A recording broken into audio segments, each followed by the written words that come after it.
Well, friends, welcome to the fourth storytelling circle that we have held as the Canadian Prairie Sangha Dhamma Lineage Project. My name is Jeannie Corrigal. I'm the guiding teacher for the Saskatoon Insight Meditation Community. And happy to be here as a part of the planning committee that's hosting this circle. We're a collective of 4 sanghas across the prairies from Winnipeg, Regina, Saskatoon, Calgary, and Edmonton. And we're collaborating with the Insight Meditation Society, IMS, to offer this circle to a wider community. Right now, we have about 50 people online, and we have 650 people registered for this program from 33 countries around the world who have registered in order to access the archives of this very special program. Want to really thank Elizabeth Hamlet from IMS, who is hosting this on behalf of IMS, and also Andrea Grazina, who is hosting on behalf of the Saskatoon Insight Meditation Community, or she's from the Saskatoon Insight Meditation Community, hosting on behalf of the Prairie Sangha. So thank you to those Devas who you don't see, but they're in the background as helpful presences in every moment. And so our intention, friends, with this program is to create storytelling circles where we invite our teachers to tell stories of their teachers, to honor our gratitude to the Asian roots of the practice, to give a sense of these teachings being handed down orally, generation to generation, as they have been for 2,600 years, and to give current practitioners a sense of carrying this precious practice forward. And in a few minutes, I'll have the honor of introducing our special guest tonight, Guy Armstrong. Of course, we know, that Buddhism began in South and Southeast Asia 2,600 years ago in countries like India, Burma, Sri Lanka, and Thailand. And this era is characterized as early Buddhism. This tradition is the tradition that we practice in, most of us would practice in this way. And this program and this project is kind of channeled through the lineage that's passing through IMS. Buddhism moved from there, from Southeast Asia to more northerly to China and Japan, became Chan and Zen, the Mahayana tradition, and into Tibet, the Vajrayana tradition. And all of these traditions are present on the prairies, beginning with Chinese communities who came here in the 1880s. Now, our lineage, through our teachers at IMS, is rooted primarily in the early Buddhist traditions of Burma and Thailand. During the first year of these storytelling circles, we heard a lot of stories about the Burmese lineage. And tonight, Guy is going to summarize that lineage and then dive into the Thai lineage. We're going to invite your questions at the end of tonight. Nell Ostrom from the Two Rivers Insight Meditation Community in Winnipeg is going to collect and monitor questions, and you can put them throughout the program into the Q&A icon down at the bottom of your screen, and that will help separate the questions for Guy from any technical questions you have that you can put in the chat, and Liz will get those.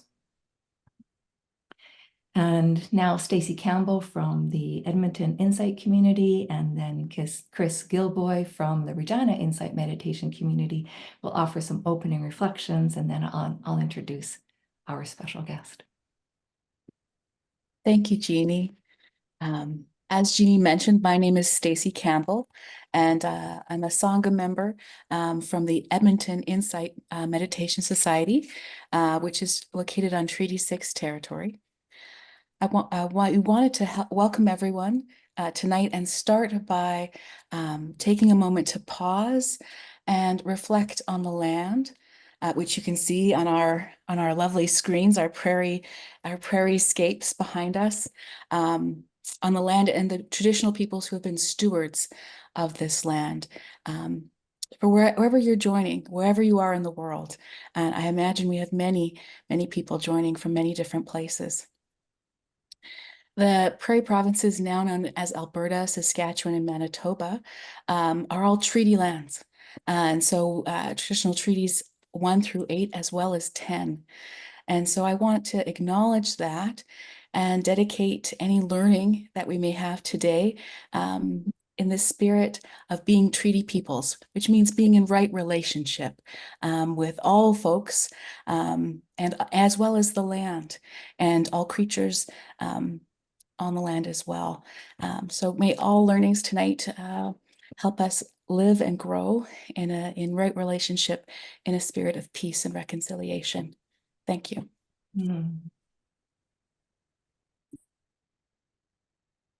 Yeah, thanks, Stacey. I'm Chris Gilboy from Regina Insight Meditation Community, and it's just a beautiful day here in Regina. It actually, the sky looks quite like the sky in the picture. But I know not everywhere is as fortunate as we have been. There's been some very difficult situations in other parts of North America and elsewhere. But wherever you are, I'd just like to really welcome you to this evening and to this very special occasion when we get to hear from Guy some of the lineage that he's been influenced by over his career. But just really welcoming you all. I hope you enjoy it, and yeah, thank you for being here. It's just really sweet. So over to you, Jeannie. Thank you, Stacey, and thank you, Chris. We wanted to have Chris offer that just because we feel such delight at being able to host this from the prairies and offer you our warm prairie welcome to the wider community. And it's my very, very special honor to introduce Guy. IMS opened in 1975, and Guy sat his first retreat there in 1976, I think. And soon he went to Asia, ordained for a year as a monk in Thailand, ordained later as a monk in Burma, and began teaching in 1984. Teaches across Canada or in Canada and the US, Europe, and Australia. Has been a member of the Spirit Rock Teachers Council and is a guiding teacher of the Insight Meditation Society. He has written a book called Emptiness, a Practical Guide for Meditators. And he has a special relationship with the prairies. He taught here first in 2003 with Joseph Goldstein. And then since then, 4 more in-person retreats. And then an online retreat with Sally, Guy Armstrong, and myself. And then in June, he and Sally came and joined me to teach our first Prairie Collaboration Retreat in June. And over the years that I've known you, Guy, I've been very moved by the way you speak about your teachers. And truly, the way you have spoken about your teachers has let me feel like I know them through you. I feel kind of a well of emotion because I don't know, obviously, Ajahn Buddhadasa. But I feel like I do through the way that you've described him and your other teachers with such reverence. And so it's a huge, gift that you've given me and that you've given our larger Sangha. And Guy, I don't know of any other teacher who has put together slide presentations the way you're going to share with us tonight. Friends, Guy has really put his heart and time and effort into making presentations for us, tailored for us tonight, really, but also for other groups that really document and honor the teachers that gave him this practice, that gave us this practice, and honoring the lineage. I don't know anyone else that's done that, Guy. Mm. So we're really, really lucky, really honored, and really delighted to have you offer this to us tonight. 50 years of practice, almost 5 decades of practice, depth, 4 decades of teaching, channeling your teachers through you to us, all the love and care and inspiration that you've received, passing it to us. And so thank you so much for being here. Thank you. I wonder if you want to say anything and then lead a meditation for us. Well, Jeannie, thank you very much. That was a very warm introduction, and I hope it doesn't overpromise too much on what we're going to do tonight. I used to work in the tech industry, and so it's hard for me not to turn to PowerPoint when I have something to say online. So I hope it won't be too obscuring of our connection through the evening. And I also want to express my appreciation to Jeannie and the Prairie Sanghas for putting together this program. You know, honestly, we do talk about our teachers in retreats, but it's not that often that people really want to hear about the whole lineage that the Western teachings have come out of from Asia and what those roots really look like.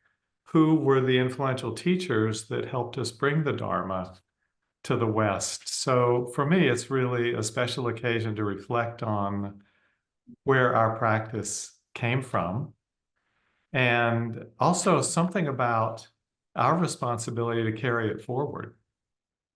Hopefully it doesn't stop here, right? It's landing in us, and there hopefully are future generations who will be inspired and trained and learning to carry it forward for more and more generations. So 2,600 years, I don't know what that is in number of generations. I'm thinking it's over 600, but that is how long this tradition has been going that we're practicing today. So many dedicated men and women and bhikkhunis and bhikkhus and lay people have used the Dharma to change their lives and passed on to others the ways to do that. So really happy to just be a small part and joining with this community to explore these questions. And just, you know, also on a personal note, I just want to say how much I've enjoyed all my visits to Canada. I always look forward to teaching retreats in the prairies, and even this last year in BC. There is something very refreshing about the Canadian community members for me, coming from the States. I don't want to diss my own, you know, citizens, but Canadians in relation are so balanced that you're really a pleasure to be with and to teach and to hang out with. So Jeannie asked me to say a few words about how I got into Dharma practice. And I did my first retreat in 1976 with Joseph and Sharon and Jack. And then I was so taken by it, it was a 10-day retreat. But I basically moved to IMS. I had an apartment, I put all my things in storage. I moved to IMS to start an open-ended retreat in 1977. And Andrea, if you could just show the first slide, perhaps. Just to remind us, or those of you who haven't been there, what IMS looks like. This is the front door, and it's sort of funny the way Metta got on top of the archway of the building. It was actually, what used to be up there was something like Fathers of the Blessed Sacrament, you know, Barre, Massachusetts. And that didn't really fit anymore after a Buddhist organization purchased the facility.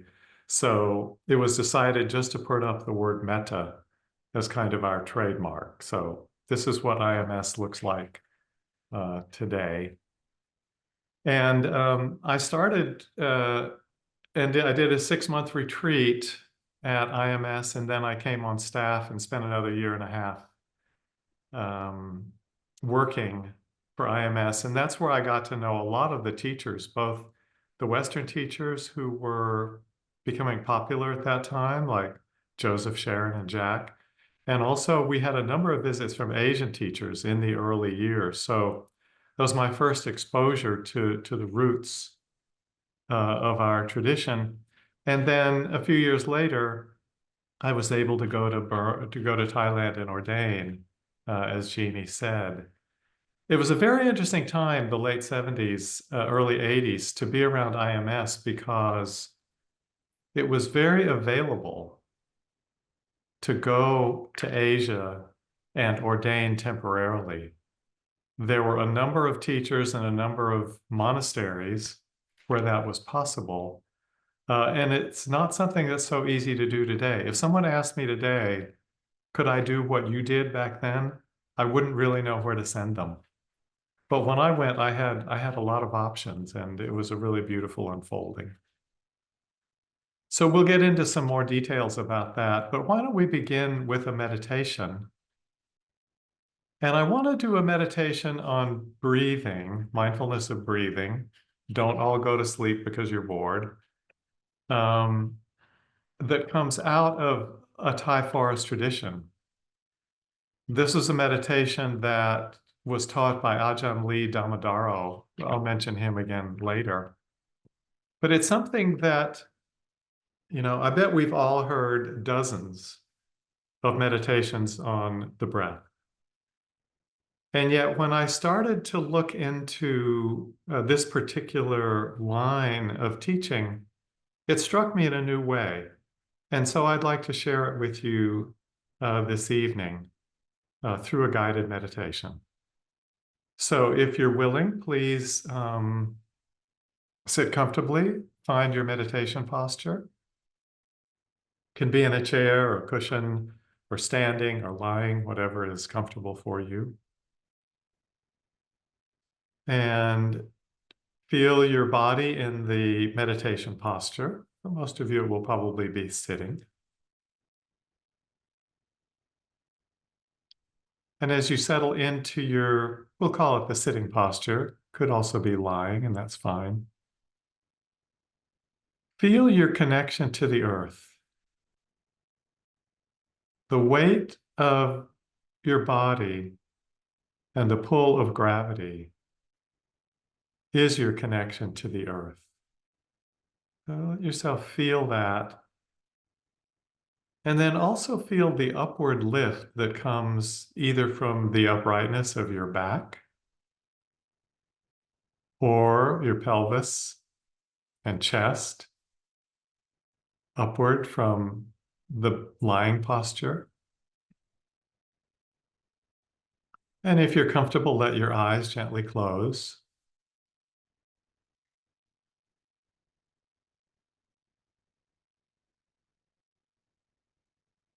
And bring your attention fully into the whole body in your current posture.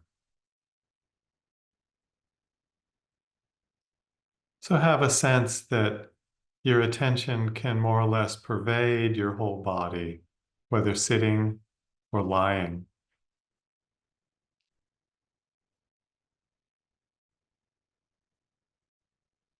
And tune in to the sensations that are present throughout the body.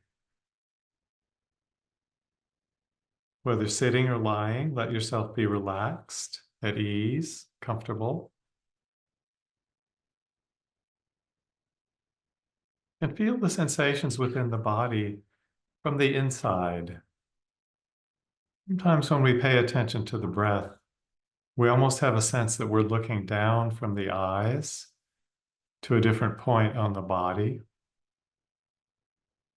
But rather than looking or watching, in this meditation, we want to have the experience of feeling the body, feeling it from within.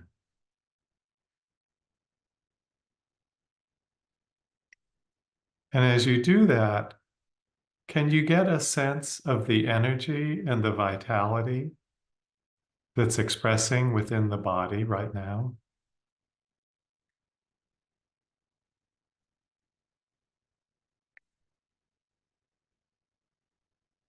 So hopefully as you feel into the body, it's not just one solid thing that is being experienced, but rather you're tuning into a field of changing energy.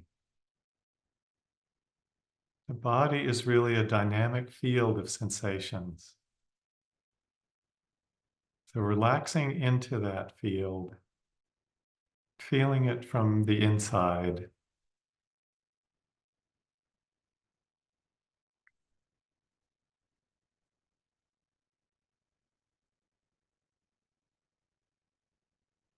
And as you stay in touch with that dynamic field of energy, notice what happens when you breathe in.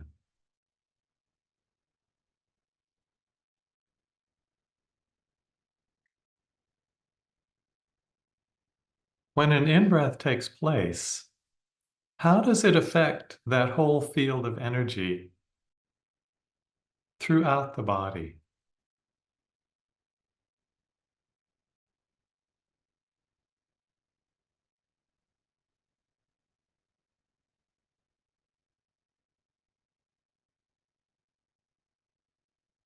Focusing now for a little bit on the in-breath particularly, how would it feel to take a full and deep in-breath?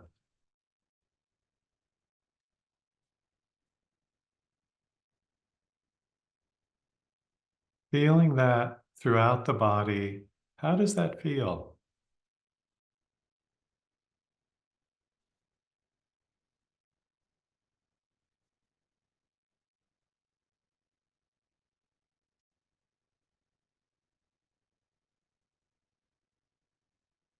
And now focusing a little bit on the out-breath. When an out-breath happens, how does that feel in the body, throughout the body?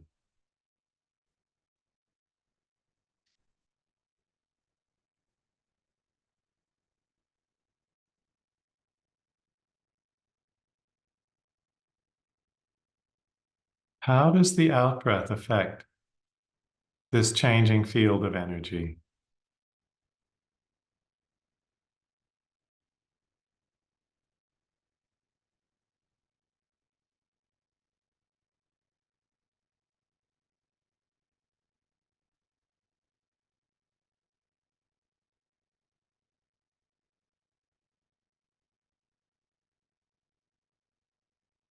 And now coming back to a balanced attention on breathing in and breathing out. Beginning to follow the breathing, feeling the impact of breathing in and feeling the impact of breathing out.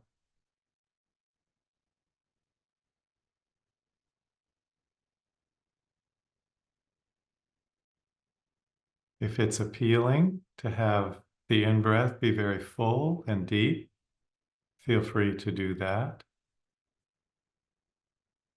If it's appealing to have the out-breath be very complete and full, include that.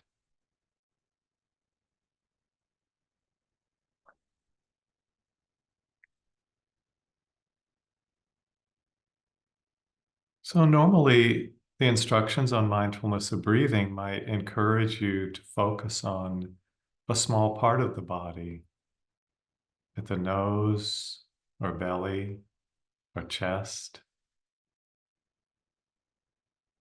But see what it feels like to stay in touch with the whole body, feeling the energetic impact of breathing in, breathing out, as it's felt throughout the body.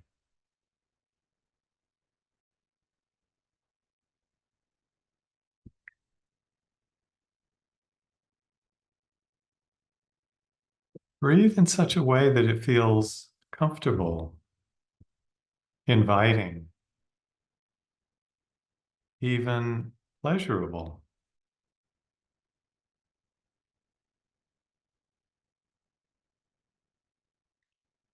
can the energy of breathing be used to increase the sense of ease, of comfort,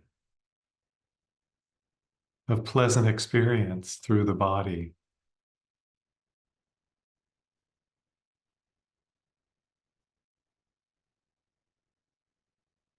If so, this kind of breathing could be a very nice preparation for more open exploration or for deepening concentration.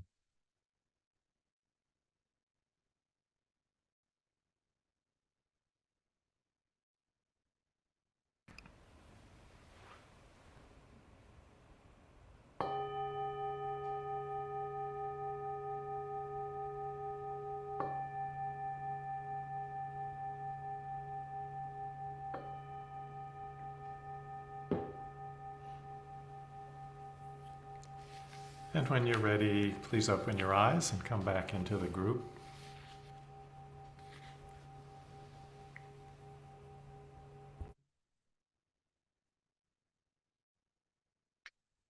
Okay, so that was just a little taste of a meditation on mindfulness of breathing, originally taught by Ajahn Lee Damodaro in the Thai forest tradition and popularized in recent years by Thanissaro Bhikkhu, who's an abbot of a monastery, Wat Metta, in Southern California, and learned from his teachers in Thailand this particular technique.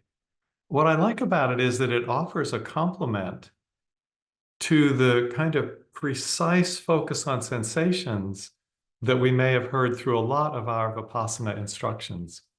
And this particular approach, cultivating the sense of enjoyment and even pleasure with the breath, can be a preparation for deepening and concentration or for opening up to Vipassana. So I just wanted to share that as one aspect of what we can learn from the Thai forest tradition. Okay, so let's go into a little bit on the lineages now. Andrea, if you would open up to the next slide, please.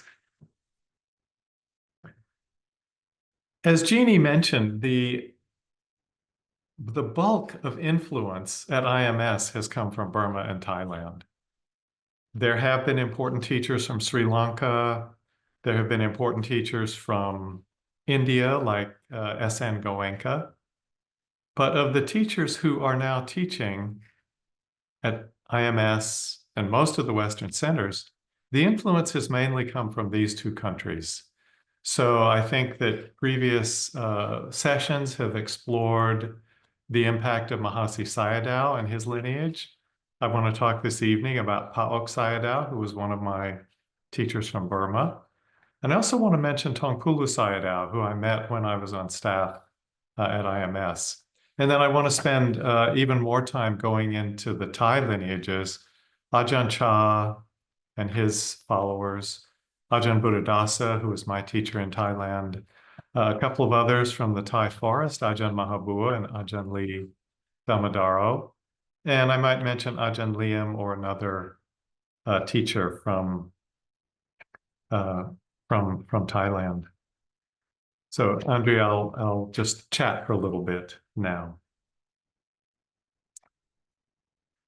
It was interesting to be in the IMS circles in the late 70s, early 80s, because a lot of people were going off to practice in Burma and Thailand, getting teachers from the masters who we'd been hearing about from our teachers. Those ways of practicing where you could take a temporary ordination, live at a monastery as a monastic for a limited period of time, it could be months or it could be years, but always with the intention to come back as a layperson. Those opportunities are not so available anymore. So a lot of the Western teachers that have been teaching for years had that opportunity, took advantage of it, and spent quite a bit of time practicing in Asia.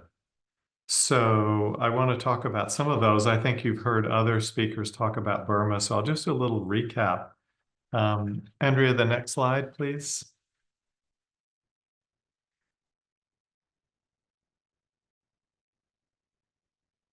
This is the Venerable Mahasi Sayadaw, a master in Burma, the single most important influence on IMS teachers and teachings. I'd say one of the most influential monks in the last 100 years in the Theravadan tradition. He was very highly respected in the Theravadan world. In fact, I'll come back to this. He taught a retreat at IMS in 1979, and we'll look at a picture of that later. So Andrea, if you could come back to me now. I don't know if you've heard of these things, but the practice of counsel has been really, really important in Buddhist history. So after the Buddha's death, 500, it said, I mean, that's a little legendary, but 500 followers gathered in a cave in northern India and tried to remember as many of his teachings as people could remember and to memorize them so they could be passed down in history. And this is really where the Pali Canon came from.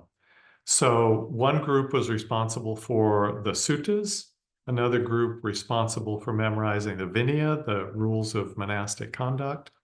And based on that first council, that was the collection of teachings that has come down to us now as the suttas and the Vinaya. So there have been in total 6 councils over the history of the Theravadan tradition.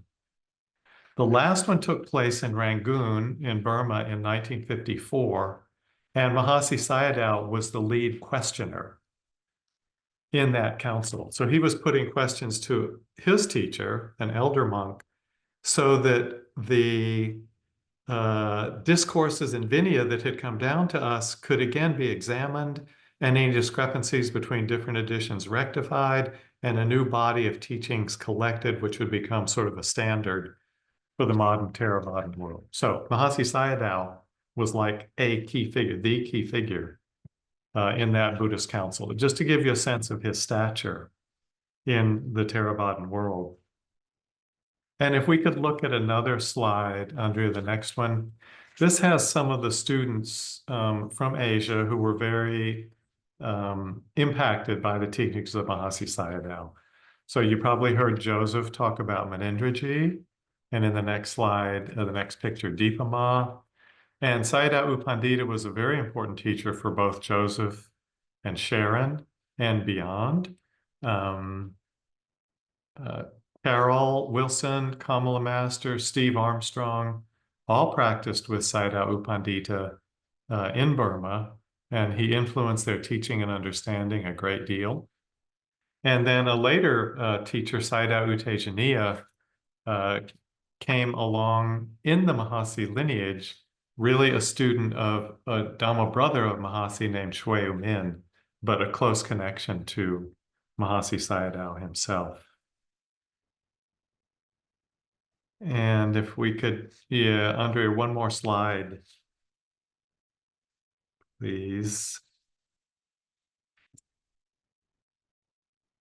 This was Mahasi Sayadaw's visit to IMS in 1979, and I think you probably recognize some of the people here. Mahasi Sayadaw is in the center. To his left is Sayadaw U Janaka, who was an important teacher for a number of Westerners in Burma. And to his left, his right, U Silananda, who taught in Daly City in California for a number of years. And in the front row are the faces, 3 of whom you'll be familiar with, Sharon, Joseph, Jack. And on the far right is, she was Jacqueline Schwartz at that time, now Jacqueline Mandel, still teaching in the Pacific Northwest. And another slide, please. So I was able to sit that retreat with Mahasi Sayadaw in 1979. It was just a 2-week retreat, but I certainly got an impression of his teaching style. He really stressed, his teaching was about the importance of silent meditation retreats. This was kind of a departure from a long-standing monastic tradition where, you know, monks and nuns would live in a monastery and do their meditation all year round. this was really, I think, the model for, thousands of years in our tradition. But Mahasi Sayadaw, influenced by an earlier Burmese teacher, started structuring his center in such a way that people could come for limited periods of time, either monastics or lay people, and engage in silent meditation retreats. This was kind of a new thing. And in these retreats, he taught a very clear meditation technique. You've probably been exposed in your Vipassana retreats to the practice of choiceless attention with mental noting. That really is the key contribution of Mahasi Sayadaw to our Vipassana practice in the West. He taught it rather more strictly than we do in our retreats. And the encouragement was to keep it up all the time. As many hours a day as one was awake, one should be noting what was happening in that moment, predominant experience in one's experience. And say we can come back now to in person. The purpose of this was not just a, fanciful tweak by Mahasi Sayadaw. There was a very clear intent. And it is that when you do noting in this manner, moment after moment after moment, week after week or month after month, it builds up a lot of concentration. And because you're focusing on the elements of your experience in a very clear way, their rapid rise and fall becomes very, very perceptible. So the real purpose of the mental noting and sustaining it is to see impermanence in a very deep way. And of course, that leads to the understanding of unsatisfactoriness or dukkha, and it leads to the understanding nothing in this whole field of experience is solid and ongoing that could be called a self. So it leads the meditator to a point where there is really nothing to hang on to. And that is what prepares the meditator for the movement into the unconditioned, the movement that in the Theravadan tradition is called stream entry, where one opens to the first realization of Nibbana. So this was a very important direction for Mahasi Sayadaw and his followers. The whole practice, as I see it, was geared up to lead the meditator to experience stream entry, the first stage of enlightenment. There are so many benefits to achieving stream entry, one of which is that it clears away doubt. After one has experienced the unconditioned, one has no doubt that this is the path to freedom. It removes any belief in a self. It uproots the sense of Sakkaya Ditthi, belief in a personality, because one has gone beyond all the conditioned phenomena that could constitute a self. So it's a very, very meaningful moment and transformative. This tradition of Mahasi Sayadaw puts a great deal of value on these specific experiences. So I just want to highlight that now. We're going to come back to the Thai forest a little later because they have a little different approach. Anyway, this is such a powerful meditation technique. It gained a lot of popularity all around Asia. There are centers around Asia founded on Mahasi Sayadaw's teachings. And of course, it has transplanted really well into the West. And these teachings now form the basic instructions for IMS's 3-month course and for Spirit Rock's 2-month retreat, which happens in the winter. Now, one of the other things that I think is kind of cool about Mahasi Sayadaw's legacy is that his successor at his main center was Sayadaw U Pandita.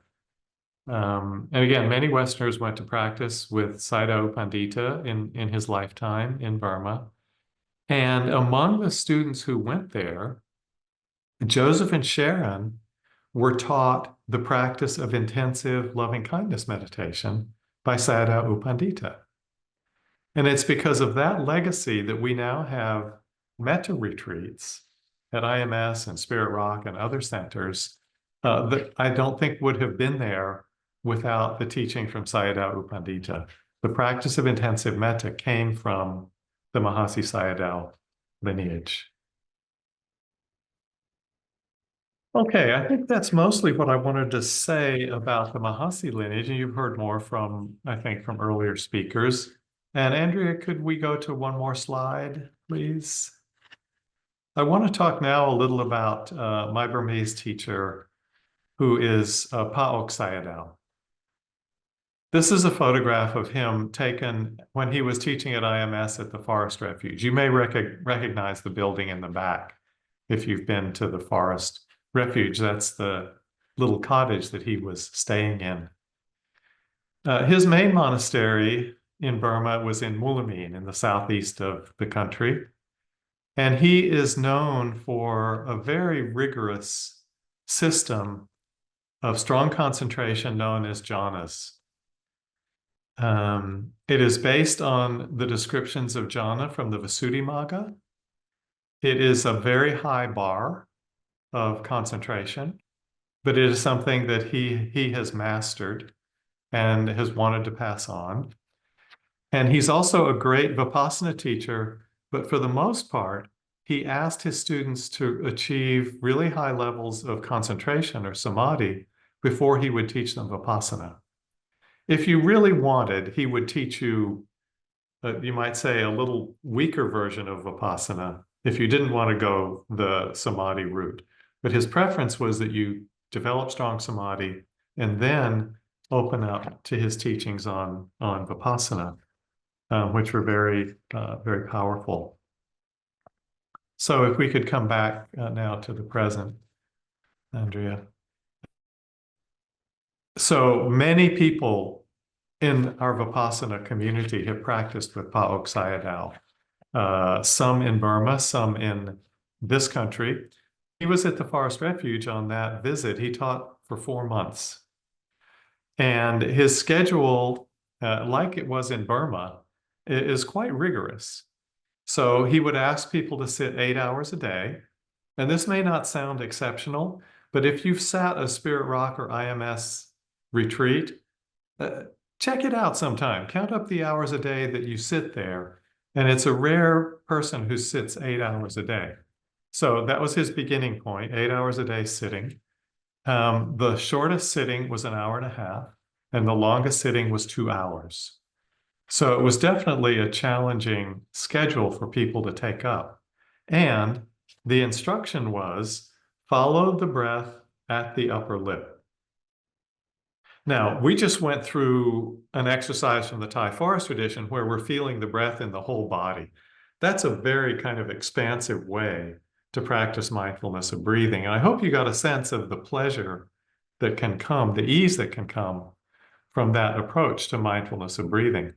Paok Sayadaw's focus was very, very small, right at the upper lip. And the instruction was, be there every waking moment. So it didn't matter if you were sitting, if you were walking, if you were at your meal, if you were having a shower, every moment you were supposed to be at the upper lip, in touch with the breath. So many teachers followed this curriculum, and I myself got, a ton of benefit from it. It was challenging, but I learned a lot. So some of the people who have practiced with him, and some of them teach this technique, but not all. I'll just name some. Sayadaw Ujagara, who lives in Canada on the West Coast, is a really wonderful teacher and practitioner. He's a monk.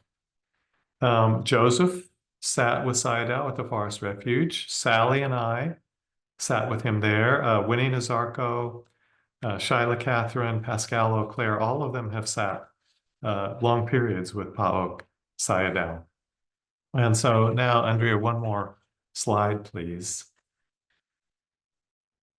So this is a picture from when I was practicing with him in Burma. This is 2004. I had a temporary ordination. I was with him for about 6 weeks there. But I invite you to take a look at his face and stature in this photo, because his face is very sweet, isn't it? Do you get that from him? He had a very sweet vibe. He was always happy in the meetings that I had with him, and he was happiest when my meditation was going well. You know, he would just kind of light up with mudita when I had something positive to report. And also, do you get this sense of how grounded he is? He's just like planted there, you know, a very humble and self-possessed way. And that's what he was like. He was not proud or arrogant at all, despite his stature. He was renowned by the time that I went to practice with him in Burma. But there was no pride, arrogance, or anything like that in his presence with me or with anyone else that I saw. He had a large monastery. When I was there were 750 people in residence. About, I think 450 of them were bhikkhus and something like 100 nuns in residence then. And as I mentioned, the practice was staying with the breath at the upper lip all the time. Okay, Andrea, if we can come back to the present. I had a lot of contact with him because I had an interview every day. You know, when you're on a Western retreat, you meet with your teacher, you know, or a teacher maybe twice a week. I was seeing Sayadaw every day. And the interviews were outside of his kuti. He had a very nice kuti, but it had a nice porch around it. And so we would kind of line up. He was sitting at the end of one part of the deck, and we would kind of line up to wait our turn and go up and bow, and then the person in front would report. And you could hear both conversations. Of course, if it was in Burmese, I didn't understand, but a number of them were in English. So I would hear what people are saying. And even that, I have to say, it was kind of humbling because I'd be waiting there in line and, you know, struggling to keep my attention, you know, at the upper lip for long periods of time. And this young Burmese monk would come up and tell Sayadaw, "Oh, Sayadaw, I sat for 3 hours in the third jhana in the hall yesterday." You know, and of course, I totally believed him. But it's humbling to hear a report like that and then follow it up with, you know, what my mind was going through. So one interesting thing about Sayadaw, he's very humble and straightforward. He said he was good at taking students from N to Z, or Z, if you like, but he was not very good at taking students from A to M. In other words, he was a teacher for experienced students. And so one time I went to him and I reported that I was striving. You know, it's really easy to do when you're with the breath because you want to stay with the breath long enough to get really concentrated. So I told him I was striving in relation to the breath, and I was looking for advice for him. And he said, "Oh, don't do that." That was sort of the advice. "Oh, don't do that." So it sent me back to my kuti and, you know, I'd meditate some more and kind of figure it out. And then I went back the next day and said, "Oh, Sayadaw, so I really examined that tendency to striving, and it made me really look at right effort. And what I realized was," and he stopped me and he said, "Just stay here. That's too much thinking. Just stay here." But it was so compassionate. You know, he was so kind. Of all the teachers I've ever met, for me, he had a vibe more like the Buddha than anyone else. He was solid, unshakable, but complete metta. I never saw anything other than metta, you know, in his expression or in his relationship to me or others.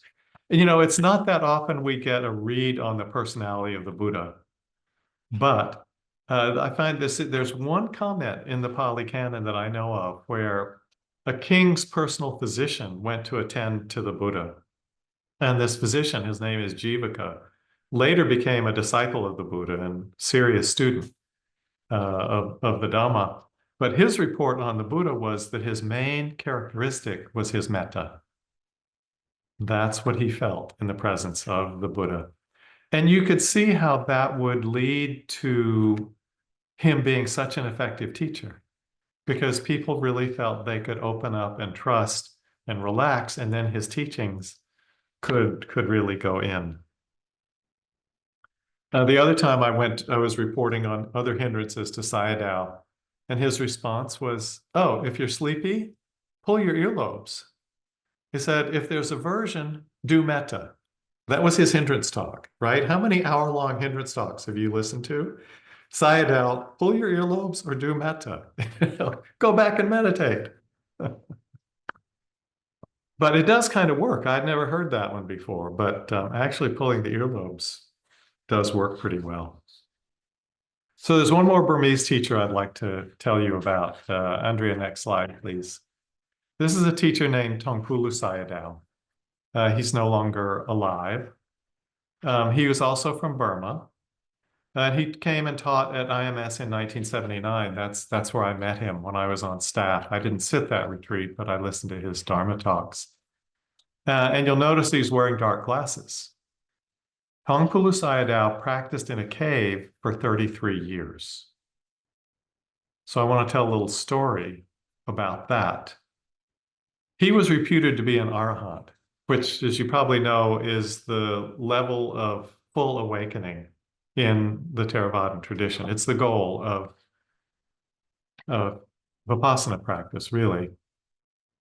And what we heard was that he'd practiced in the cave for 16 years, and then he heard that his teacher had died. So he came out of the cave to go to his teacher's funeral. And now I think, Andrea, we can come back to in person. And on his way to his teacher's funeral, the path leading up to the funeral spot was blocked by two cobras whose heads were meeting in the center. And upon the approach of Tongpulu Sayadaw, the cobras parted and opened the path for him to walk through. That was considered to be the sign of his arahantship. Cobras wouldn't do that for just anyone, but they would do that for an arahant, and they did it for Tongpulu Sayadaw. And so he attended his teacher's funeral, and then he went back into his cave for another 17 years. That was his dedication. And, you know, his level of peace, yeah, I mean, undisturbed. Could really feel that. Interestingly, he created a monastery in California that I think is still operating today, called Tongpulu Kabaye Monastery near Santa Cruz. And one of the Westerners who ordained and practiced with him there was Bob Stahl. So Bob is a well-known Vipassana teacher living near Santa Cruz, and Jeannie has taught courses with him at IMS. He's actually very well known in the MBSR world. So he's one of these people who can really bridge the depths of Vipassana practice and the outreach that becomes available through MBSR. He's very well known for that, and he's a good friend of mine. But the one more interesting thing about Tongpulu Sayadaw, even though he was considered an arahant by everyone that I ever heard from, he himself considered himself to be a bodhisattva. Now, in the Buddhist tradition, a bodhisattva is someone who aspires to go through birth after birth after birth, perfecting all the paramis or wholesome qualities in order to become a Buddha himself in a future lifetime. That means to wake up spontaneously himself and then convey the teachings of the Dhamma to a world where they may have gone extinct, where they are no longer available. That is what Siddhartha Gautama did as our Buddha 2,600 years ago, and that is what Tongpulu Sayadaw was aspiring to do in birth after birth. So I heard this story from Bob Stahl, who heard it from Sayadaw himself. So this is not just a fanciful rumor, but confirmed by someone that I know. Okay, enough about Burma.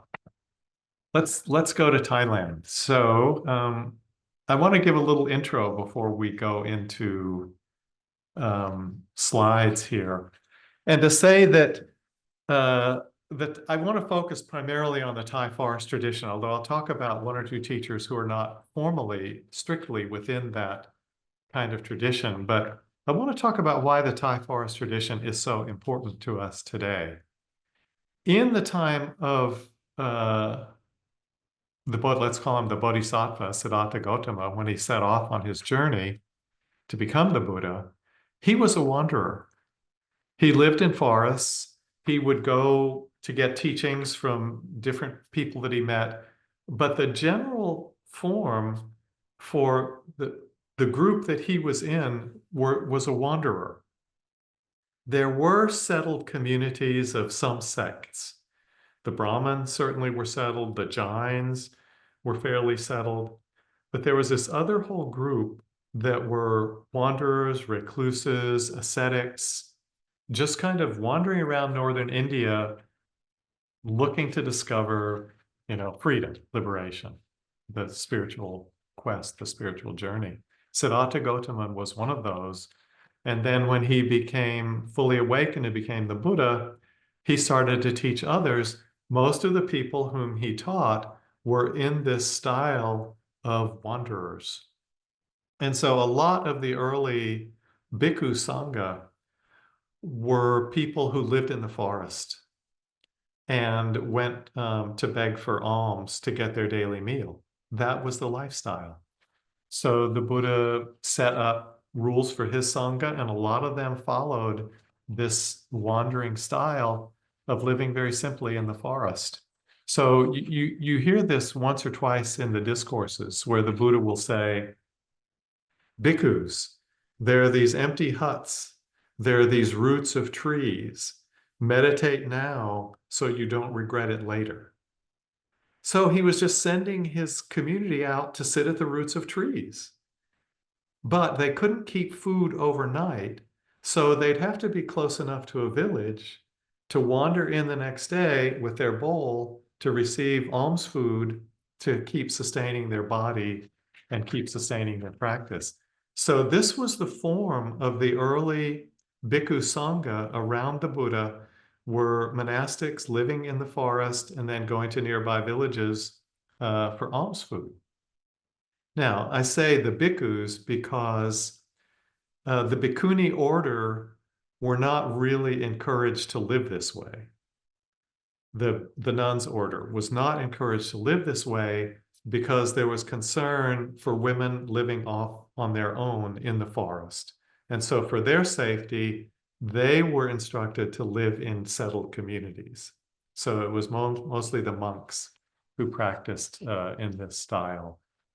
That's why all the stories will be about the forest monks. But we'll see how the women's side fits in as we get into the Thai presentation.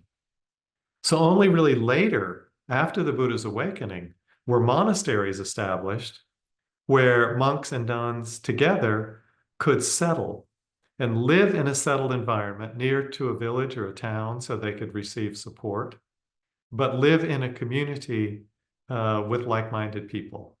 Because before that, it had been bhikkhus wandering and then the nuns in small communities. So monasteries came later, although today that's the predominant form. But in Thailand, this tradition of wandering bhikkhus has been alive at least over the last couple of 100 years. We're not sure what the state was before then. It's kind of lost in history. We'll touch on that a little bit. But the last couple of 100 years, there has been this tradition of wandering and living in the forest as one's practice. So let's take a look at a slide now, Andrea. The Thai forest, first thing you get, the Thais love the forest. It's a tropical country. There's a lot of forest. There's a lot less now than there was 50 years ago, but there's still a lot of forest. And the meditators love the forest. Okay, that's just a piece of candy. So next slide, please. So this wandering style of practice in Thailand is called Tudong. And that's a Thai word for Dhutanga. The Pali word Dhutanga means ascetic practices. And in Thai, it's called Tudong. So the Tudong monks wander through the forest. They have ascetic practices combined with meditation. I mean, it's a killer recipe, right? And what you see is this big orange thing in this photo. This is called a groat. And a groat is an umbrella that the monk can meditate under during the day if there are bugs or mosquitoes around. Hopefully it'll even keep snakes away because there are poisonous snakes in the forest. And at night, it's a tent that they sleep under. They may sleep sitting up. That's typical. So it's big enough for them to sleep under. And this is what they carry. You can see his bowl in that picture. And this umbrella collapses. So that's what a wandering monk would carry as a Tudong monk. So it was quite popular in Thailand. So let's take a look. No, I think back to the present. So the ascetic practices were well known in the Buddha's time. He instructed people in them, and they consisted of a bunch of specific things. They're optional, but there are 13 of them, and it's a choice if you want to pick them up. But it's things like wearing patched robes only, meaning you don't get a nice set, of a piece of cloth that's like, 3 yards long that you wrap around yourself. You have to make your robe yourself from patches of cloth that you pick up, from junkyards or discarded things of the village, etc. You can eat only alms food, meaning you can't go to banquets. You just only food that's been placed into your bowl. Eating at one sitting, meaning 1 meal a day. Refusing all further food once your bowl has been filled. It includes living in the forest, being satisfied with any dwelling or no dwelling, as the umbrella provides, and sleeping sitting up, not lying down. So these are all parts of the ascetic practices that a lot of monks in the time of the Buddha took up, and a lot of the Tudong monks in Thailand took up different pieces of these. So why? Why would you want to do that? Well, Dhutanga literally means to shake off. It's a Pali word, it means shake off. And the shaking off is of defilements. It's supposed to train people to shake off their defilements of basically craving and desire and aversion. So the purpose is that it builds a mind and heart that is developed on contentment, renunciation, few desires, solitude, and a lot of energy. So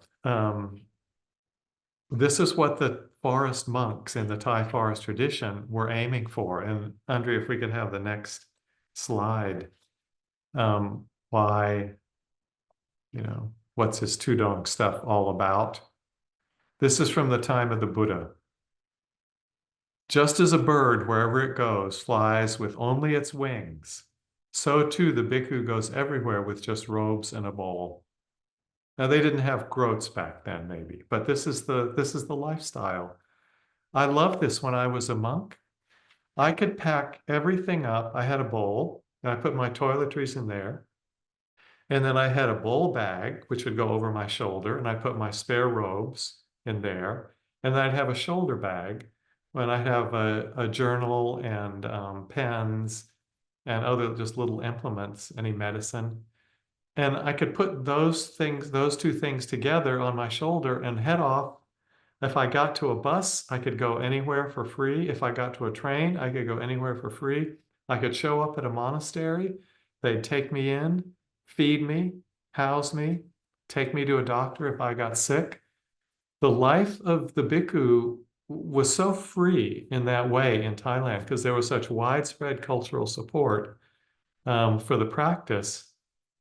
I really felt, just like a bird, could just fly off whenever I felt like it. As the forest deer, unfettered, roams and feeds at her leisure, so let the wise one who values independence fare alone. And then I think we have one more slide, the next slide, please. Yeah. This is from a book by Kamala Tiavanich called Forest Recollections.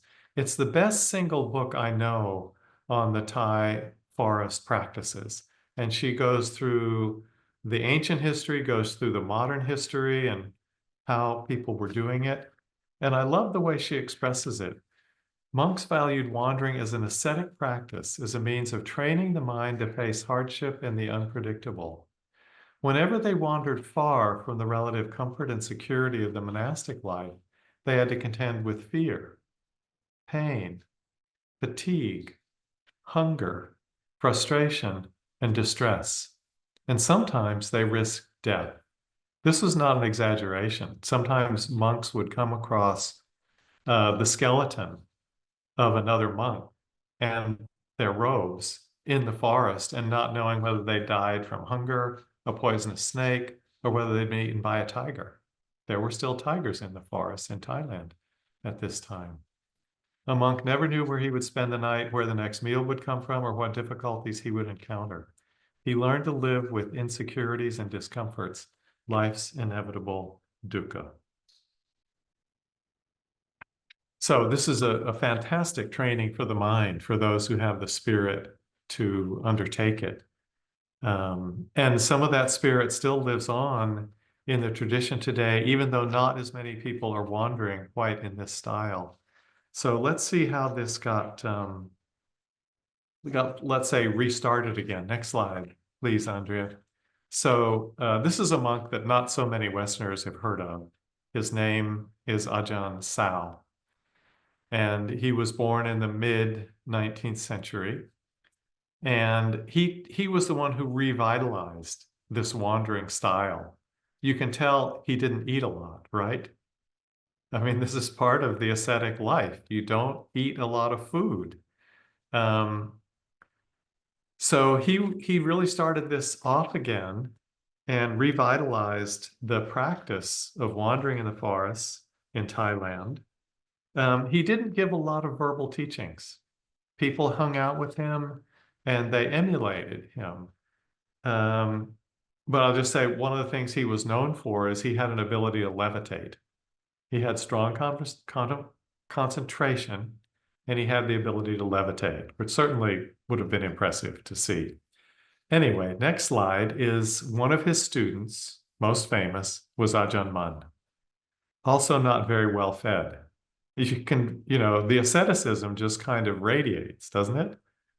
From Ajahn Mun, but he is enormously well-known and highly thought of in Thailand.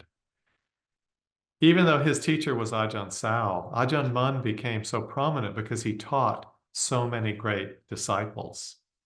So probably the greatest influence to revitalizing the Thai forest tradition. He was born in the Northeast. It's the area of the country where Ajahn Chah came from also. He was a very, very ardent practitioner. He wandered for 21 years through the forest. Tudong lifestyle, 21 years. And in the process of that, became fully awakened. And he transmitted the teaching to many great disciples, including Ajahn Chah, but he was a very strict teacher. He had a meditation discipline, and you needed to show up for it. Even if you had malaria, which is a horrible fever-racked illness, you were expected to attend all the sittings anyway. So you can kind of see the fierceness in this photo. So he transmitted to a lot of great disciples, including Ajahn Chah, Ajahn Mahabua, Ajahn Lee Damodaro, and others. And I think we'll look at a few slides now. Andrea, next slide. Yeah, obviously, the forest practitioners have a strong connection to nature. They're living in the middle of it. Having the sense that you can be separate from nature when you're living in the middle of the forest, any idea like that just gets blown away. I don't think that idea is really in Thai culture anyway. But living in the middle of the forest and living so simply, you know you're just a part of it. You come and go just like everything else comes and goes. You live with the hardships, you live with the joys of life in the forest. So very strong connection to nature in that lifestyle. And next slide. Let's back up one, I think. Did we skip? Okay, we'll assume this is the right one. So this is a quote from, this is a poem actually, from one of the Buddha's disciples named Mahakassapa. Now, Mahakassapa was the toughest disciple of the Buddha that we hear of in the Pali Suttas. He was hardcore. So he was the foremost disciple in ascetic practices, and he loved to dwell in remote regions. But it doesn't mean that his heart was sealed off. I mean, listen to this language, like towering peaks of dark blue clouds, like splendid palaces are these rocks, where the birds' sweet voices fill the air. These rocky crags do please me so, and on like that. You just get a sense of his love for the natural setting that he has lived in for years and years. When he was getting old, the Buddha asked him to give up his ascetic practices and come live near him so that he could have more comfort in the last years of his life. Mahakassapa declined. He said, no, I just want to keep on living in the forest. You know, I love you, but let me be. So next slide, please. Yeah, and continuing in this vein to this current time, Ajahn Buddhadasa, my teacher in Thailand, liked to say, let nature be your teacher. And this is such a deep pointing. Those of you who've spent a lot of time, you know, backpacking or just hanging out or on Jeannie's nature retreats, you know what a powerful lesson this is. Let nature be your teacher. And this is from Ajahn Mun, the famous Thai monk. After ordination, my Ajahn took me wandering in the forests and on the mountains. I learned the Dhamma from the trees, the grass, rivers, streams, caves, and rocks. I listened to the sounds of birds and other animals. And let's go one more forward. So Jeannie asked me at one point, what is there in the Thai forest tradition that would allow us to respond to the crises of our times? And let's especially consider the environmental crisis that we're in the middle of right now. Well, this crisis is not foreign to Thailand either. You know, the monks have been aware of this for a while. And one of the ways that it was manifesting in Thailand was clear-cut logging in the forest that these monks have such reverence for. It was their home for practice. So who are the most respected people in Thai culture? They're monks and nuns. People who have taken ordination vows. They are people whom most Thais would never harm or say a word against. So what these monks decided to do was ordain old trees. They said, these trees are our Dhamma brothers, and we are going to ordain them and put robes on them so that the whole world should respect them like they respect us. And you loggers, you better not cut them down. This is a direct action from out of the Thai forest tradition and the reverence for nature that they live in and promote. Now let's look at one other slide. So now we come to Ajahn Chah. So just as Mahasi Sayadaw was the most influential teacher from Burma, I would say Ajahn Chah has been the most influential teacher from Thailand in our community. Ajahn Mun was one of his teachers, not the only one, but Ajahn Chah said it was his key teacher. He had a meeting with him that was very, very influential and took off wandering through the forests of Northeast Thailand for 7 years after meeting his teacher. 7 years. And when he came back, he established a temple, a wat, a monastery place called Wat Ba Pong in the Northeast, near where he had grown up. He came to IMS to teach a retreat also in 1979. And this is a very sweet, a sweet expression on his face. Okay, I think we can come back to the present. I just want to say a few things about Ajahn Chah, because he has influenced IMS a lot. Even though he only taught one retreat there, I want to tell one funny story from the retreat he taught there. I said that Mahasi Sayadaw's style is a meditation retreat, where you're silent and you do formal techniques, and the walking, you do slow, the lifting, moving, placing style of walking meditation. That's from Mahasi Sayadaw. So very slow walking, noting the lifting, noting the moving, noting the placing, next foot, lift, move, place. Well, Ajahn Chah's style is nothing like that. His style was, okay, we're going to live in the monastery together for like 30 years. And you're going to meditate every day. And you're going to go out and do your walking at like near a normal pace, back and forth in the forest. And then you're going to sit some more. And we're going to have, community meetings. And we're going to do work together. We have to bring up water from the well and all of that. It's not just a silent, very slow movement kind of place. So when he came to IMS, he was teaching his retreat. But a lot of people had been doing these retreats in the Mahasi Sayadaw style.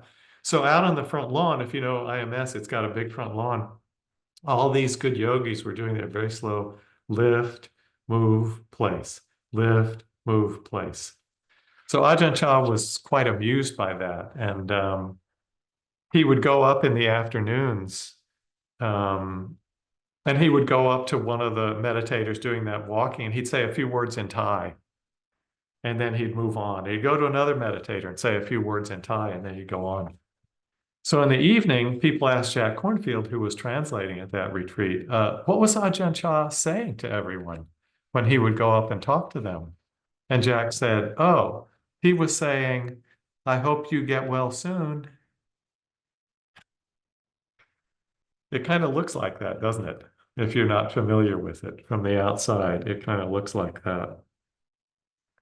So Ajahn Chah, very, very inspiring teacher. He was so charismatic and he was so deep.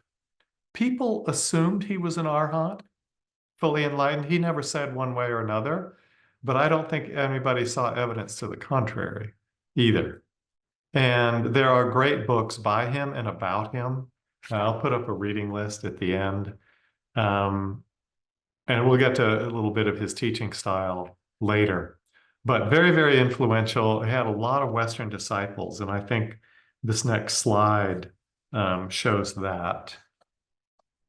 So one of his first Western students was Ajahn Sumedho, who's standing at the back behind Ajahn Chah. And to Ajahn Sumedho's left is Jack Cornfield. And the other monk, I don't remember his name. It is known. I just don't remember who that is. But Ajahn Sumedho ordained with Ajahn Chah in 1967, pretty early. Jack ordained, I think, about 1969. And then Jack went off and practiced elsewhere. Ajahn Sumedho just stayed with Ajahn Chah, year after year after year. So I'd say the main influence now on bringing Ajahn Chah's teachings and style to the West. So let's look at the next slide. So this is a photo of Ajahn Sumedho. The first thing Ajahn Chah asked him to do, this was like 8 years into his stay, he said, all right, Ajahn Sumedho, no, actually he was probably just Sumedho at that point. I want you to start a Western monastery in Thailand. Ajahn Sumedho said, what? I don't know how to teach. Ajahn Chah said, I want you to do it. So he established this monastery called Wat Phananachat. It's for Westerners. It's not far from Ajahn Chah's primary monastery in the Northeast. I did have a chance to visit it while I was there, and it was a very beautiful setup.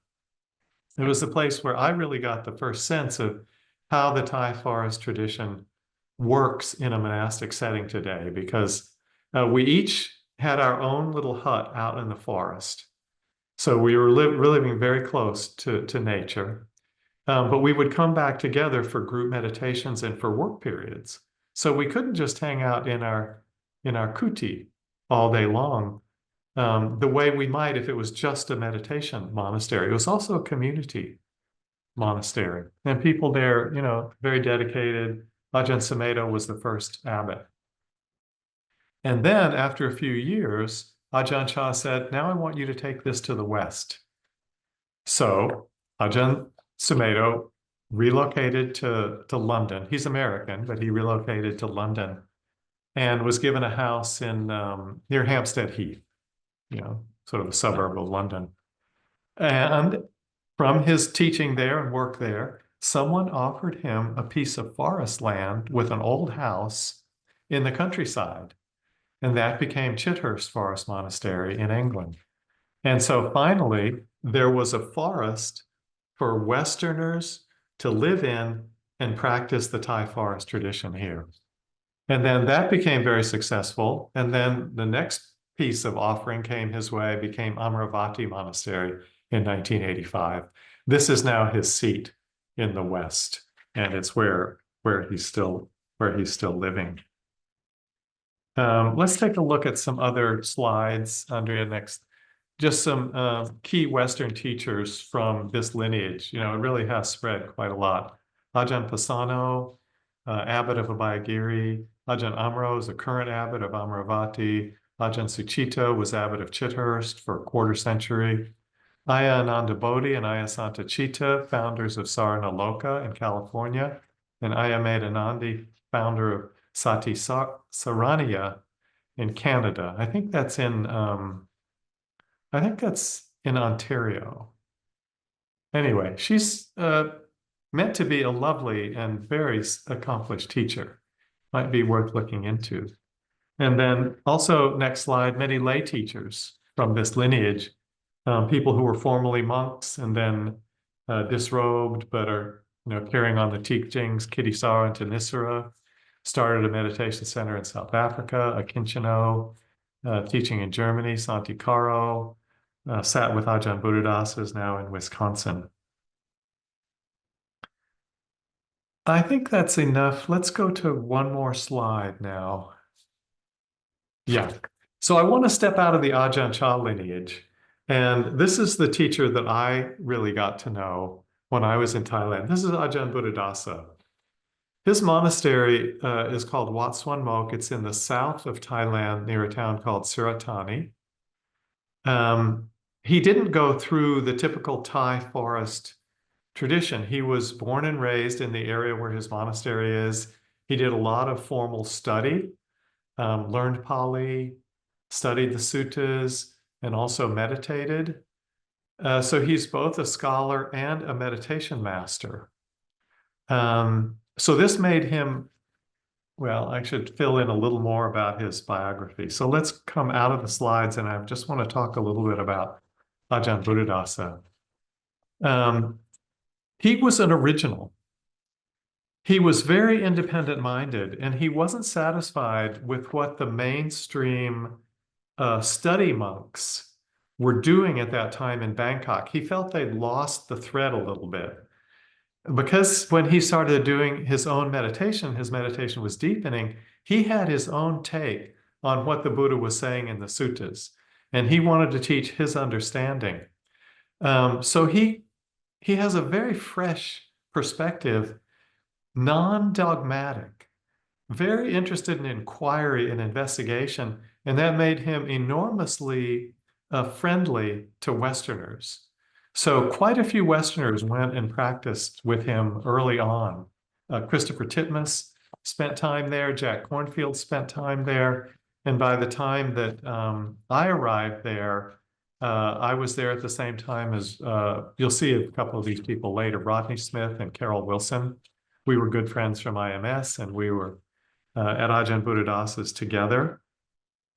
And this spirit of original thinking and investigation and inquiry didn't just extend to meditation truisms, sort of the received wisdom of classical Thai Buddhism, which had gotten too scholastic for Ajahn Buddhadasa's taste, and it lost touch with the spirit, the living spirit of the Buddhist discourses.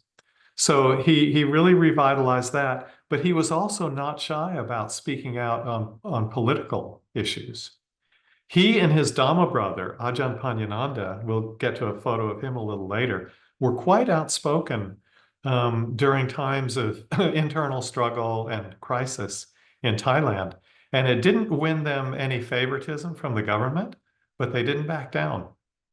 They both kept speaking their piece. And it took a long time, but eventually Ajahn Buddhadasa came to be appreciated as one of the greatest monks in all of Thailand. He and Ajahn Chah had a lot of regard for each other, but they were on slightly, they each had their own approach. Let me see if we have, so one thing about Ajahn Buddhadasa and his fresh approach, he was not very devotional. In Thai Buddhism in general, there's a lot of chanting and bowing and flowers and incense, and you find this in the Ajahn Chah lineage.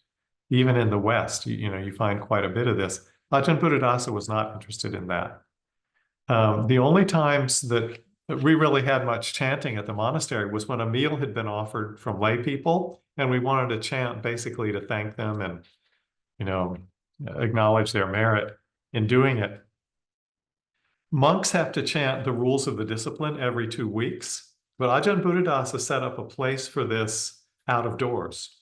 This is called the recitation of the Patimokkha. He set up an outdoor gathering area for the monks to do this recitation.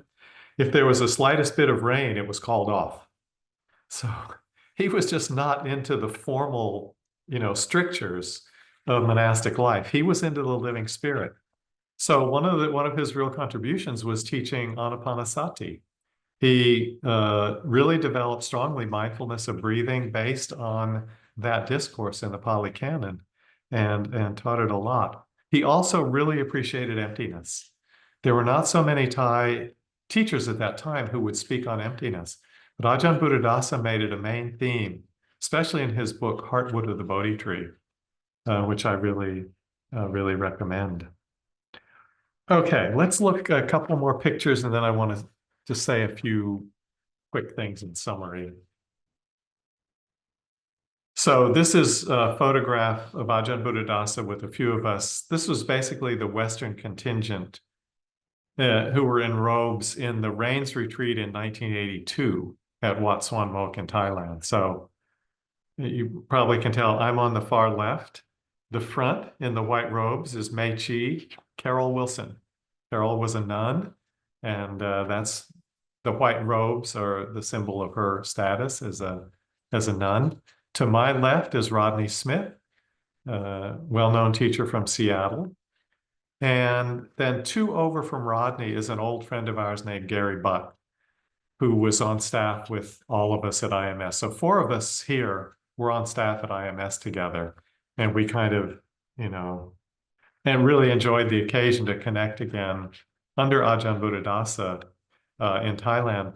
And one of the reasons that he was also so open to Westerners, or the Westerners gravitated to him, he had a very skeptical mind and was willing to discuss Dharma without assumptions, free of beliefs, but also he gave us quite a lot of independence. A lot of monasteries that we would have gone to, we would have had a fixed schedule of sit, walk, or teachings from that teacher. You have to do this meditation, I have to do this meditation. Ajahn Buddhadasa gave us a big, wide field. And it was such a comfortable place for us to settle into because of his openness and open attitude. And now we can come back to the present, Andrea. But even though,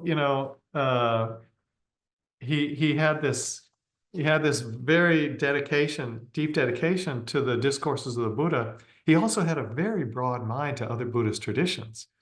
So one of the buildings at his center was called the Spiritual Theater.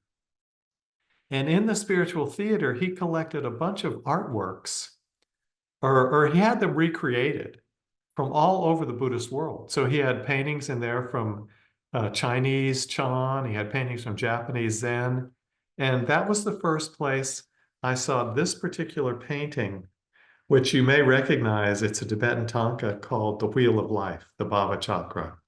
And what it is it's a depiction of dependent origination, the cycle of dependent origination in graphic form. It's really a beautiful teaching. I'd never seen it before, and it was in Ajahn Buddhadasa's spiritual theater. So he was very open to other traditions, that free and independent thinking that he had. Okay, a couple more slides really quickly. Trying to wrap up. This was my kuti at Wat Suan Mok, and I show it here because this is a really typical dwelling for a forest monk in a monastery. You know, it's very simple. The interior was 6 feet by 10 feet. This is me as a layperson when I came back and visited later. 6 feet by 10 feet, just, you know, long enough for a mat and a place to sit. And then in the afternoons when it was light, I could sit outside on that porch and watch the monkeys go overhead and watch a little deer run across the field in front of the kuti. It was just a really beautiful place to practice. Next slide. Ajahn Mahabua. I don't think I'll spend much time on here. Another disciple of Ajahn Mun, a very powerful teacher. Some Westerners have practiced with him, including Larry Rosenberg and Shyla Catherine. Next slide. Other teachers from the Thai forest, some fairly powerful women teachers. Upasaka Ki Nanayan. Her book, Pure and Simple, is a really beautiful and inspiring Dhamma book. Ajahn Neb, described in Jack's book, Living Dharma. Meichi Kao, Deep Realization, has her own biography. Next slide. And other Thai forest teachers, Ajahn Jumnian, in the upper left, Ajahn Panyananda, the black and white photo, Ajahn Phuong, below Ajahn Jumnian, and he was taught by Ajahn Lee Damadara, who was taught by Ajahn Mun. That's the lineage. And then Thanissaro Bhikkhu, who has a monastery in Southern California, a student of Ajahn Phuong. And next slide. This is a lovely quote. The best way to develop a great awareness is to rest your intention within the knowing space of consciousness. If you want to know more, come to one of our awareness retreats. Okay, next slide. This was my ordination with Ajahn Panyananda, who was the black and white photo in the on the last slide. And you don't really get a sense of it now, but Thai wats can be a little bit decorative. And the ceremonies like the ordination of a monk are fairly formal. So I'd had to memorize a long spell of Pali chanting to recite during this ordination. I already have my robes on and my bowl is hanging off my right shoulder. Ajahn Panyananda was a really good friend, really close Dhamma brother of Ajahn Buddhadasa. And so he was willing to ordain me and then send me down to Ajahn Buddhadasa's for practice, because this was a city wat that I didn't want to live in long term. So next slide. The modern Tudong monk. These are kind of fun accounts. If you like, Ajahn Suchito did a wandering trip in India, and Ajahn Amro did a wandering trip in England, sort of by Tudong styles. So I think I'll just end with those as the slides. And Andre, if we can come back to the present. And I just want to talk a little bit about the training style of Ajahn Chah and the teaching style of Ajahn Chah. I think I've sort of said it, the lineage of Ajahn Chah is around monastery life. And I'm not even sure what the Thai forest tradition would look like in lay life. Because it's really about living in a monastery, the community of monastics, monks and nuns, doing your practice day in, day out, intensive periods during the rains retreat, 3 months a year, and emphasizes practice in nature, you know, deep connection to the natural world. And then that's the training style. The teaching style, they're not all about meditation technique. The one that I did today, that's about as much as you'll hear, you know, in my exposure to the Thai forest tradition. Ajahn Chah did teach breathing in and breathing out using the mantra Buddho. Bud on the in-breath, do on the out-breath. A little bit like noting practice, in, out, but it doesn't even have meaning for us. So it's more mantric and very effective at calming the mind. There's a big emphasis on self-reliance. You didn't typically have meditation interviews with your teacher in that style. And also not a big emphasis on study, especially Abhidhamma and Visuddhimagga, not of a lot of interest. Suttas were really where one would go to learn about the concepts of the Dhamma. So I think that's pretty much what I wanted to share with you. And we do have some time for questions, if there are any. Jeannie, do you want to jump in with anything at this point? I will jump in just for a moment here, Guy, just to acknowledge what you've kind of downloaded for us. I feel like my heart is so full and my mind is so full, and I just want to thank you so much. Thanks, Jeannie. Yeah, and a couple of things I want to mention is before we go to the questions is I want to lift, you mentioned Aya Medanandi. Have her name right? I want to lift up the Canmore Theravadan Buddhist community who's here tonight. Sangamita is here tonight, and that they have a resident teacher there, Aya Himsa, Oh, nice. student of Aya Medanandi. Yes, and who took nice. nation in 2017. So Lovely. I lift that up, so you're helping us to connect with each other, know who we are on the prairies, know who it is that we're here with. And so I thank you so much for that. Lovely, lovely. Yeah, I've not met her, but I know that she's taught at IMS before and very well received. Beautiful. Yeah. Well, she's ours. So, Guy, I think there are some questions in the chat, a couple questions in the chat. And Sure. I have a couple, if we have time, a question afterwards. So should we turn to the questions in the chat now? Let's do. Now, what do you have for us? Hey, there's a couple of questions. This has to do with breathing. So in addition to mindfulness of breathing, did the Buddha teach any techniques for directing the breath, i.e., to the heart center, or did he teach only observation of the breath? I'm not aware of the Buddha giving any instruction about directing the breath. His instructions are very minimal on what to do with the breath. I mean, he has a lot of, the Anapanasati Sutta, has 16 steps of investigating the breath, but the instructions of like where to place the attention and what to feel are very minimal. It just says one establishes mindfulness in front, and breathing in long, one knows I breathe in long. Breathing out long, one knows I breathe out long. Breathing in short, one knows I breathe in short. Breathing out short, one knows I breathe out short. There's no pointing to even where in the body one should be placing the attention. And so over the centuries, some schools have grown up putting the attention on the upper lip, like Paok Sayadaw did. Other schools, like Mahasi Sayadaw's instructions, are to place the attention in the abdomen.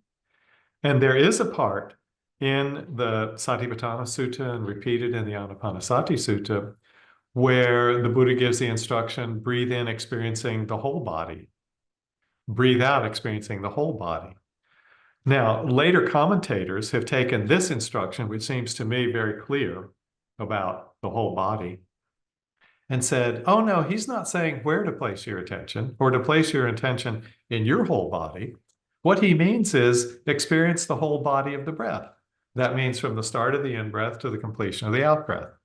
Well, that doesn't really make sense to me. I think the Buddha meant experiencing the whole body in the moment. But in terms of controlling the breath, no. He doesn't say anything like breathe in long, breathe out long, breathe into your belly or breathe out through your belly. It's very, very minimal. So it's quite interesting. In the tradition, different ways of interpreting the basic instruction have sprung up, over the centuries. And who's to say which is more accurate or reflects the Buddha's intent? I think that's lost in the mists of history. Okay. So there's another question, and this one relates to jhana. So do you have experience of whole body breath which leads to joy being able to result in jhana? I practiced this way for 5 years, and the joy never developed into jhana. I've since had teachers who say that this joy can't lead to jhana. So, no, I personally have not practiced this as an avenue to jhana, but I know people who have, and people whose experiences I trust. I probably shouldn't name names, but I think that Thanissaro Bhikkhu teaches this style as a way to reach jhana and has taught it to people whom I know. But once we get into the topic of jhana, we are already in a lot of, let's say, controversy, because there are several different jhana systems circulating through the Vipassana community these days, from different teachers. And again, the Buddha didn't give very clear descriptions on what constitutes the achievement of a jhana. So he does give descriptions of what a jhana is meant to feel like, but it's been interpreted by different teachers in very different ways. So I'll just say a little more about that. For instance, there was a German nun named Ayakema who developed her own jhana system. She was practicing in Sri Lanka, read the suttas, looked at her own experience, and developed a system that made it relatively accessible for people.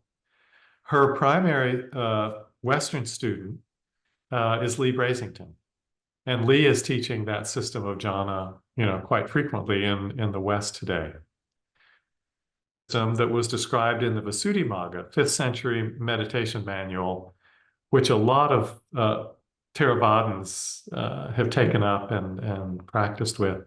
Pa-Auk Sayadaw out of that bar for what constitutes a jhana. In that bar, when you reach a jhana, all the other senses are shut down. And so it's a very hard one for most of us to reach. Now, the way that we learn jhana from U Pandita's teachings, using metta as the way in, it's more achievable. It still takes, I would say, a few weeks to a month for seasoned Vipassana practitioners.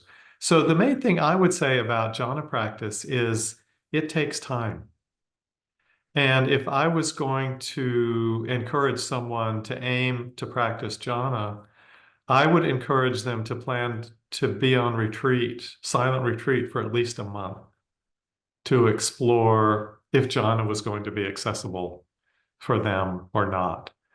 So in the style that I teach and other IMS Spirit Rock teachers teach, it's the one we learned from Sayadaw U Pandita.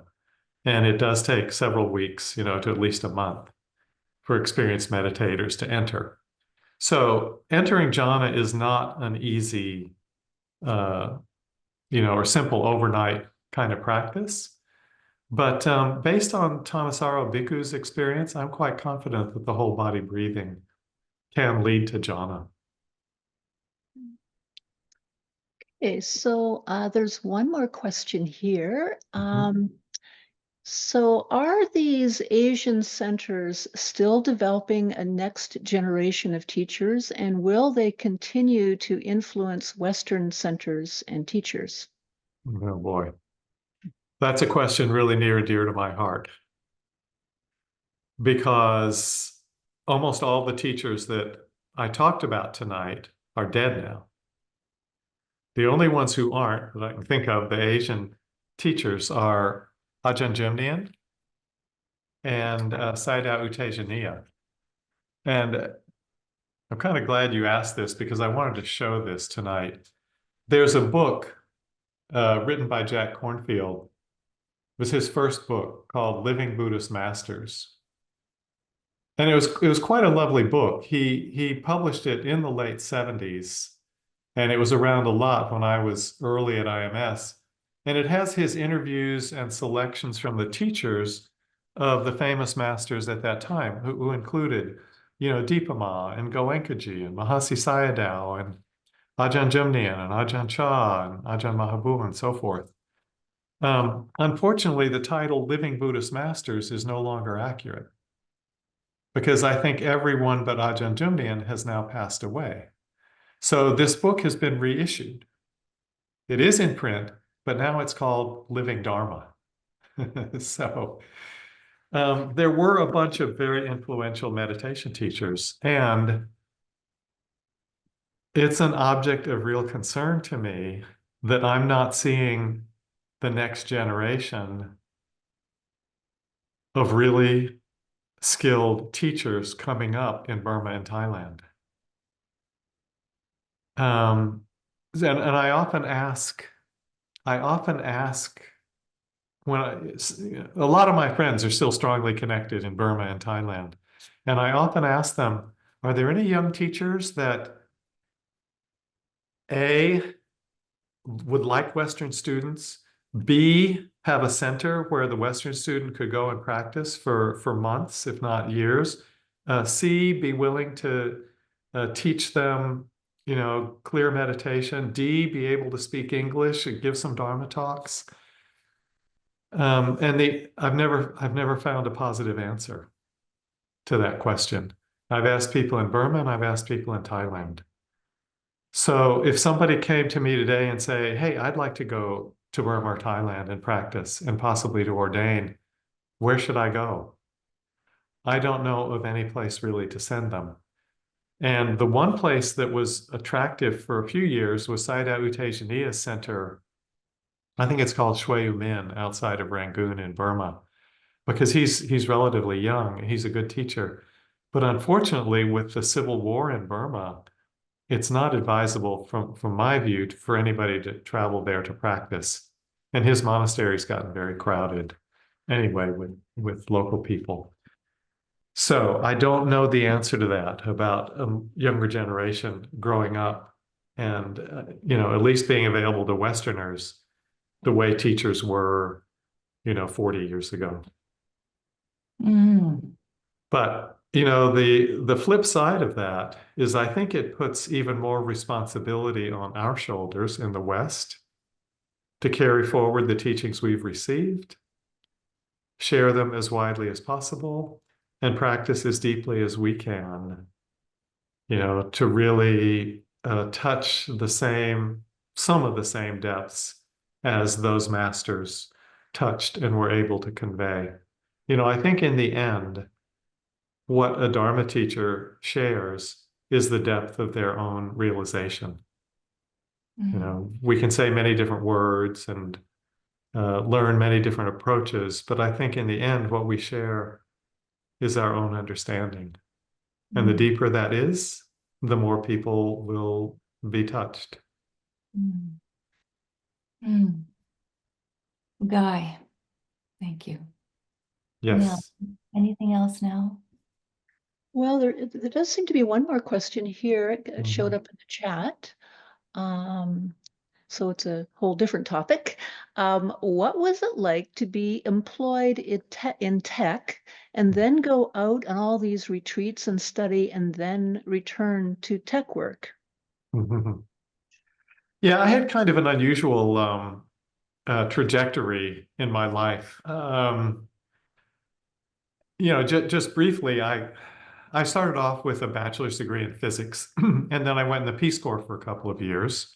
And then I came back and I went to work for Hewlett Packard for a few years. And it was when I was working with Hewlett Packard that I got touched by the Dharma bug, because I found a meditation teacher in Palo Alto, and I loved the involvement with meditation. And based on the meditation involvement, I quit my tech job and went to work at an alternative school where I would teach meditation as part of the daily regimen for the students. We only had about 20 students. I would teach meditation. But then I went off and did my first retreat, and I got really bitten by the meditation bug. So I quit my teaching job and went to IMS and spent about 2 years there. And then I went back to school and got a master's in computer science. But then I went back and became a monk in Thailand. And then I came back from that and went to work in the tech world again. So I kind of went back and forth between kind of normal careers and what I'd call being a Dharma bum. But basically, I was a Dharma bum for about 12 years, where that was my highest priority.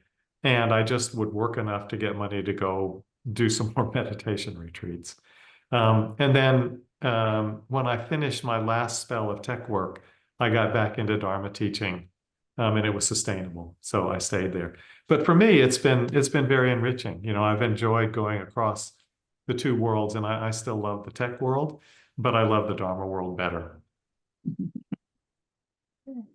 Thank Okay, you. so Nell, I think maybe we should slow our questions down. I think we've got less than 10 minutes to go. Are there any other questions, Nell?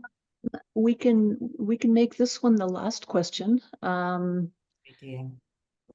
So how was Mahasi Sayadaw's innovation of retreats different for monastics and their tradition of rains retreats? Well, the tradition of rains retreats has been in place from the time of the Buddha, but you know, to be honest, a lot of the monks, let's say in Thailand and Burma, don't spend their life meditating. And you'll notice this if you go to city temples. In both those countries, there are a lot of monks who maybe they're studying, maybe they're hanging out. I'm not sure what all of them are doing, but a lot of the monks in Thailand and Burma aren't real meditators. So when the rains retreat comes along, they do stay in one place for 3 months, but it doesn't mean that they're meditating. When you read the discourses of the Buddha, and you start to read the stories of how people were living back then, the impression I get is that the Buddha expected his monks and nuns to basically continue pretty much intensive meditation until they became fully awakened. So there may be some monasteries where that is the way, but it was not what was happening in most monasteries in Thailand and Burma, or even is today. So some of that original idealism that you find in the Pali Canon, you know, you can imagine people were so inspired by being around the Buddha, that's all they wanted to do. And that's what he was encouraging them to do. But without that kind of inspiration, you know, it's not easy to keep up that level of commitment to meditation. So I think one of the things that Mahasi Sayadaw did was say, okay, here's a period of time, whether you're a monastic or a layperson, what we're going to do for this period of time is just intensive meditation practice. It's going to be silent, and you're going to do it from the time you wake up until the time you go to bed, and you'll reduce your sleep, and then you'll get up tomorrow and do it the next day. And whether that goes on for 3 months or 6 months or a year. One of my friends was basically doing intensive practice in Burma for 2 years, 2 years straight, the kind of regimen that one would do on a 3-month course. And, you know, a number of great teachers have lived that style too, like Ajahn Chah's 7 years of wandering. What else are you going to do in the forest, right? There's no entertainment out there. So the most dedicated practitioners in our tradition have done this, but they're the exceptions. And there are a lot of monastics who simply don't. And Ajahn Chah's way is kind of interesting because it blends a thoroughgoing commitment to the meditative monastic life without it being strict intensive practice. You know, they can talk to one another. They have work periods. There are communal activities. So it becomes more sustainable over a lifetime than intensive practice could really be. So, you know, there are different models, and they both have great value. Thank you. Thank you, Nell. Perhaps we'll say that if you do have more questions, let's invite people to send them in. And Nell, if you could, we'll make sure we save them if there are more questions. We'll carry them over to our next session in January. Even though Guy won't be here, we can address some of the questions that come in with our next guests because they'll dive more into the Thai forest tradition. We have Kitty Saro, Tanisara, and Young O coming January 23rd to dive more in. Kitty Saro and Tanisara were two of the teachers that Guy mentioned as contemporary Thai forest teachers. And so Guy, just take this moment and with everyone here, honor what you've offered us, what you've given us. You know what? You've given us a prairie sky full of information and love and care and inspiration. Actually, I have one more question just to clarify. You were talking about Yes. with Mahasi Sayadaw as one of the teachers of jhanas, and also one of his innovations. Am I correct? Is that we don't need jhanas to become awakened? Yes. So just to True. clarify that he really innovated momentary concentration, that, as you would say, choiceless attention, and that we can become awakened through that. So I think that's important for people to know, isn't it? Nice. Yeah, yeah, good point. Definitely. Is that jhanas aren't the kind of the Mhm. thing that we need to achieve in order to really awaken. Yes, very true. So just to also say, just this vastness that this has opened my heart, and Yeah. on behalf of all of us here, we could go on, couldn't we? I mean, it's been 2 hours, or the questions are still coming, and we're ready. I know it's time to slow down, but our love of the Dharma here on the prairies is so strong that we can just really appreciate this, and I think our thirst for it and our love of it is very strong, and you've really invited us and talked about the importance of carrying it on, the importance of honoring this and ensuring that it can thrive and grow as best we can in our own hearts and in our own communities and in the world. So thank you so much for that. And, I'm feeling into Ajahn Mun, 21 years dedication. Pula Sayadaw, as you were talking about this, I just felt my own heart rededicate. And I'm Lovely. wondering if everyone is feeling that.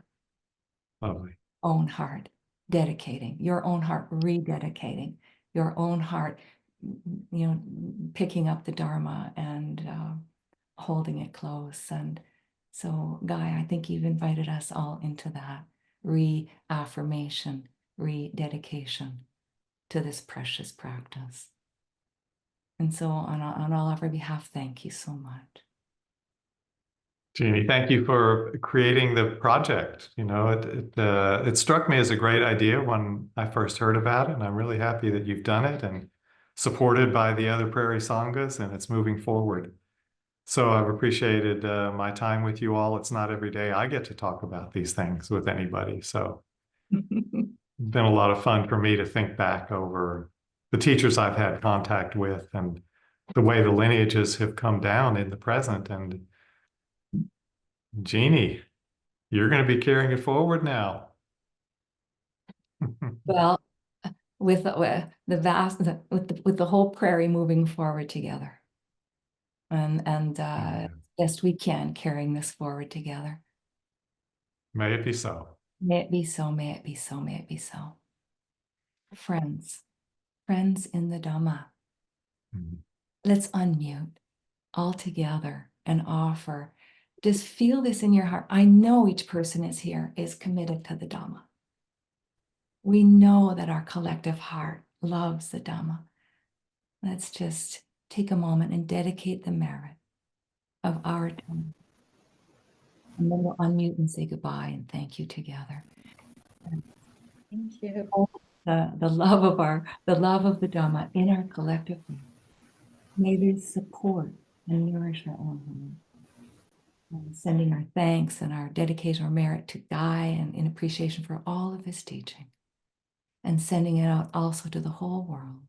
May this support us, each in our heart, to carry this Dhamma forward, to love the Dhamma with all of our heart, offering it to ourselves, to all those close to us, so that it can ripple out, touch the hearts of all beings, and be a cause and condition for freedom and liberation in the hearts of all beings everywhere.